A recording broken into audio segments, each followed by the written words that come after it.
Welcome, fellow goofballs, to a special edition here of Two Giant Goofballs here. I am Drew.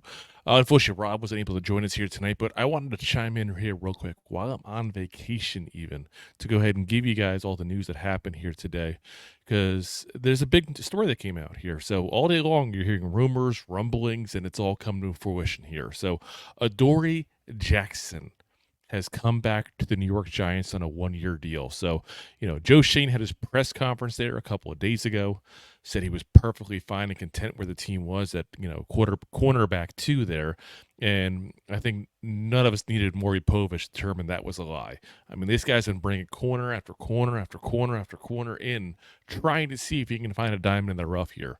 And he just hasn't been able to do it. So finally today, the rumor came out that Adoree Jackson was coming into the Giants facility for a physical, and there was already contract talk, and there was mutual,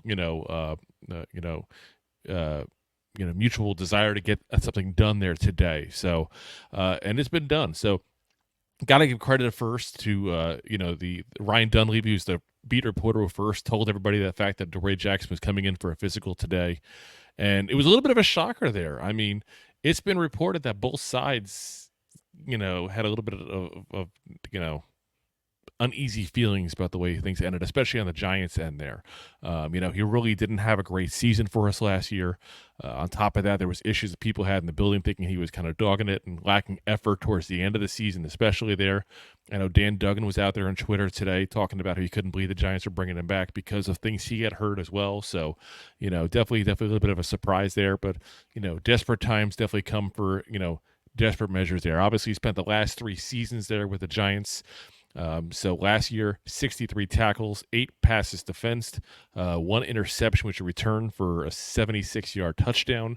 For his career, 83 games, 77 starts, and 376 tackles, 4 interceptions, 5 forced fumbles, and 56 pass breakups there. So, not a bad career overall. Legit, player in the NFL here. But as I said, definitely there was a drop last year, guys. And this is a guy who's dependent on his speed, his physical abilities at that point to be a great corner in this league for a little while there.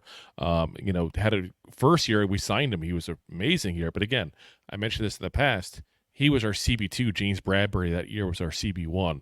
So a little bit of a drop off there each year ever since, I kind of feel like. And last year, like I said, definitely did not look too good. But obviously the Giants think he looks better than Cordell Flott, who they've been determined to make the guy this year, and just hasn't been able to hold down that role.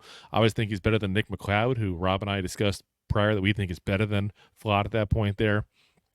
And listen, if you're getting the old Adoree Jackson, they're not wrong. The question is this the old Adoree Jackson? Is this the Adoree Jackson who was a very good corner in this league here? Not elite, not Pro Bowl caliber, but above average, a pretty good corner in this league here for a number of years. Or is this the one we got last year? It just didn't look good, guys. I mean, it really did not look good. So we'll have to see which one he is. Interesting wrinkle to this is that, you got to wonder if Shane Bowen perhaps that's going to do with this. Shane Bowen did work with Adoree Jackson a little bit in Tennessee where he was originally drafted. Shane Bowen was an outside linebackers coach at the time. So, we don't know what kind of relationship those two have. Maybe there's a part of that where he knows Adoree, he knows his game, he knows what he can do. Maybe he thinks he's a good fit for this new defense that they're doing there.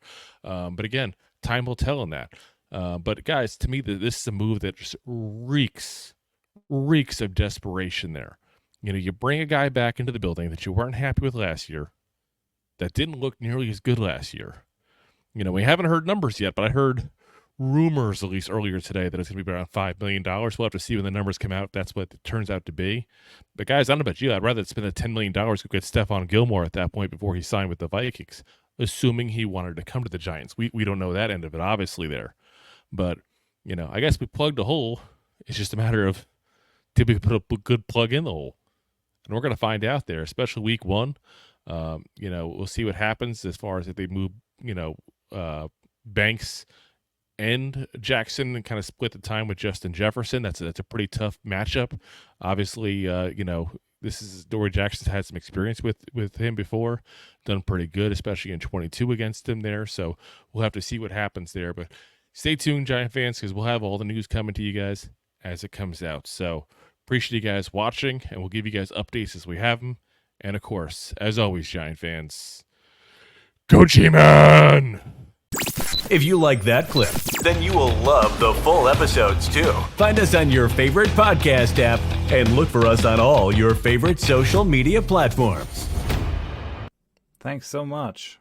Please, I'm begging you. Please subscribe.